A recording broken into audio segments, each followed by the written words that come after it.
The Feast of Firstfruits falls during the week of the Feast of Unleavened Bread. Look at Leviticus 23, verses 10 through 11. It says, "Speak to the children of Israel, and say to them, when you come into the land which I give you, and reap its harvest, then you shall bring a sheaf of the firstfruits of your harvest to the priest. He shall wave the sheaf before the Lord, to be accepted on your behalf.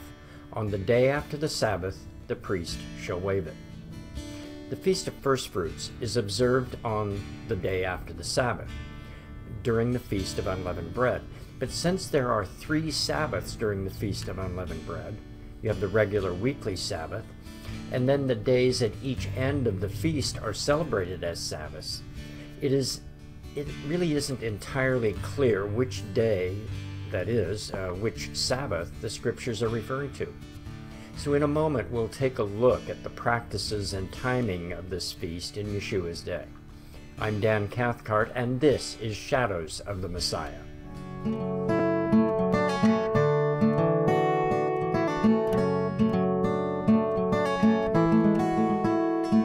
In looking back in time to the calendar as it was in 30 AD, the most probable year of Yeshua's death, 2 of these Sabbaths fell back to back, and so the Feast of Firstfruits was on a Sunday. Passover, Nisan 14, was on a Thursday. Yeshua died just as the day was coming to a close. The first day of the Feast of Unleavened Bread, Nisan 15, which is a high Sabbath, began at sunset and continued through Friday. Then came the regular weekly Sabbath, beginning at sunset on Friday until sunset on Saturday, and then immediately following, the Feast of Firstfruits fell on that following day, a Sunday. This timing of the Feast of Firstfruits varies from year to year depending on the calendar variations. But I think you're probably beginning to see that Yeshua rose from the grave on the Feast of Firstfruits. Now, you're probably thinking that this day is not the Feast of Firstfruits, but it's really called Easter, right? Well, you're half right. The Feast of Firstfruits is the name that God gave this day, and the Israelites celebrated it for 1,500 years before Yeshua came. The Roman Emperor Constantine renamed this feast well after Yeshua's resurrection, more than 300 years later. So those intervening 300 years or so, believers celebrated the Feast of Firstfruits. We believers today can celebrate the Feast of Firstfruits and return the original name to the day that Yeshua rose from the grave, restoring not only the original name of the feast day, but restoring and reconnecting the prophetic significance. The name and the rituals surrounding the feast, celebrated for those 1,500 years prior, all point to Yeshua's resurrection. In Yeshua's day, the priest would begin preparing for the Feast of Firstfruits early on the 14th day of the month. As part of the preparations for Passover, the priest would go out to the barley field near Jerusalem and tie up a bundle of barley that they would harvest as soon as the high Sabbath of the 15th was over at sundown. Or if that weekly Sabbath followed that high Sabbath, like it did in this year, then they would harvest it as soon as the weekly Sabbath ended at sundown. So that very night, they would thresh, roast, and grind the grain into fine flour. They added frankincense and oil to it, preparing it as a wave offering before the Lord in the temple ceremonies on the Feast of Firstfruits. As the first day of the week dawned, the ceremonies would begin. The people who traveled from all over Israel to be at Jerusalem for this week of feasts would bring their newly harvested sheaves of barley and their firstfruits offerings to the temple. The priest would go out to meet them and take some of the sheaves, lift them into the air, and wave them in all directions. They proceeded to the temple with music, praise psalms, and dancing. The priest would offer up the grain made with the new barley along with a single lamb. Now we begin to see the correlation of this ancient ceremony practiced every year for the past 1,500 years with Yeshua's death and his resurrection. On the day of his death, early in the morning, When he was bound to the cross, the priest tied the sheaf of the barley and got it ready for the harvest. On the days before his crucifixion, Yeshua compared himself to a kernel of grain. Look at John 12:23 and 24.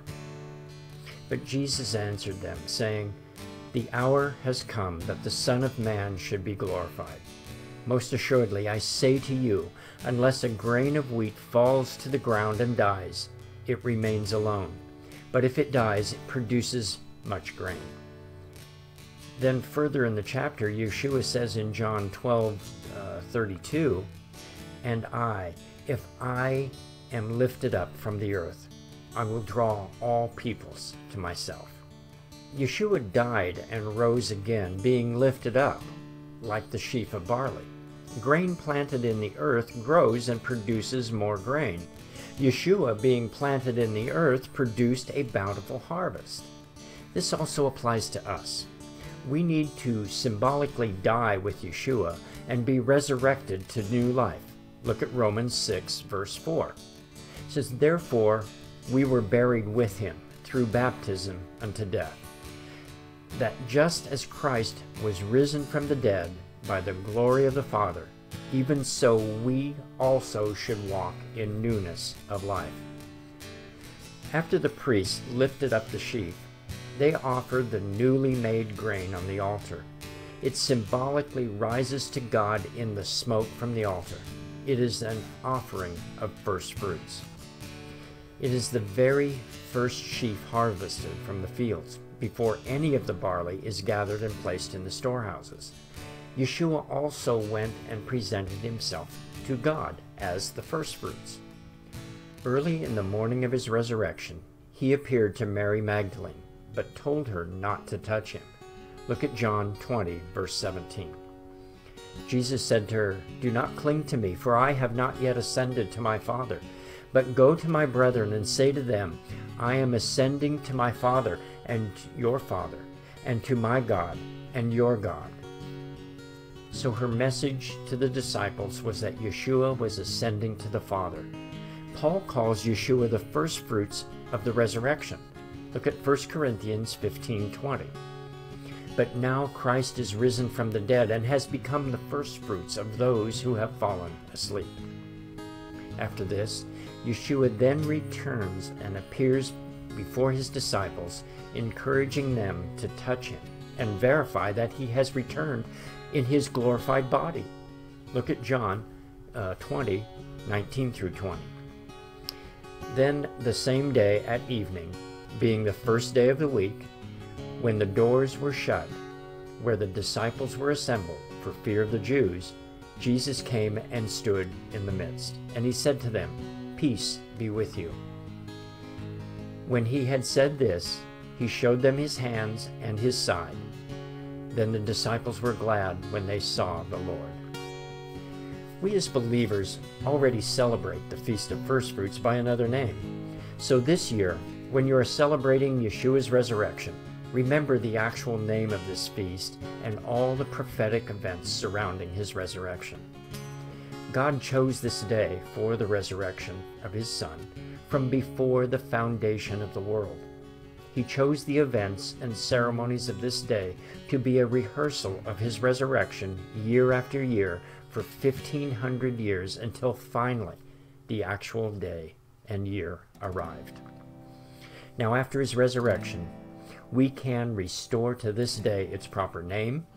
We can observe these events and remember that he is the firstfruits and that this is his feast named specifically and specially for him. I'm Dan Cathcart. This is Shadows of the Messiah. Have a wonderful Passover. Shalom and be blessed.